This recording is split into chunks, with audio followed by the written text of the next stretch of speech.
I think we were destined to be with each other. একসময় বলিউডের আদর্শ তারকা দম্পতি ছিলেন হৃতিক রোশন ও সুজান খান, কিন্তু সম্পর্কের টানাপোড়েনে হঠাৎ করে ভেঙে যায় তাদের সেই সুখের সংসার। প্রিয় তারকার বিচ্ছেদের খবরে ভেঙে যায় ভক্ত অনুরাগীদের হৃদয়। তবে সম্প্রতি জানা গেছে হৃতিক রোশন ও সুজান খানের বিয়ে বিচ্ছেদ বলিউডের ইতিহাসে সবচেয়ে ব্যয়বহুল ডিভোর্স হিসেবে রেকর্ড করেছে।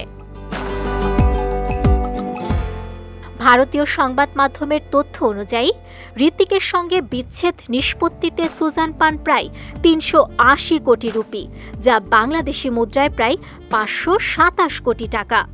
তবে নগদ অর্থ, সম্পত্তি, বিনিয়োগ বা অন্য কোনো মাধ্যমে এই অর্থ দেওয়া হয়েছে কিনা তা প্রকাশ করা হয়নি। তবু এই অঙ্কই বলিউডে এখন পর্যন্ত সর্বোচ্চ ডিভোর্স সেটেলমেন্ট হিসেবে রেকর্ড করেছে।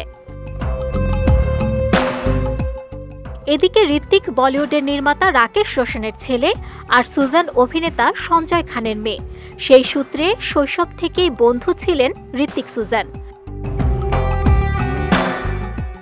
২০০০ সালে ব্লকবাস্টার কাহো না প্যার হ্যায় সিনেমার মাধ্যমে যখন বলিউডে অভিষেকের অপেক্ষায় হৃতিক, তখনই সুজানের সঙ্গে প্রেম চলছিল অভিনেতার। দীর্ঘ ৪ বছর প্রেমের পর ২০০০ সালের ২০ ডিসেম্বর বিবাহ বন্ধনে আবদ্ধ হন তারা। এরপর তাদের দাম্পত্য জীবনে জন্ম নেয় ২ সন্তান। কিন্তু ২০১০ সালে কাইটস ছবির শুটিং চলাকালীন হঠাৎই খবর ছড়িয়ে পড়ে ফাটল ধরেছে হৃতিক সুজানের সংসারে। অবশেষে ২০১৪ সালে আনুষ্ঠানিকভাবে বিচ্ছেদের মাধ্যমে শেষ হয় তাদের ১৪ বছরের দাম্পত্য। তবে বিচ্ছেদের পরও তারা বন্ধুত্বপূর্ণ সম্পর্ক বজায় রেখেছেন ২ সন্তানের যৌথ অভিভাবকত্ব পালন করার জন্য। বর্তমানে হৃতিক প্রেম করছেন অভিনেত্রী সাবা আজাদের সঙ্গে, আর সুজান সম্পর্কে রয়েছেন আরসালান গনির সঙ্গে।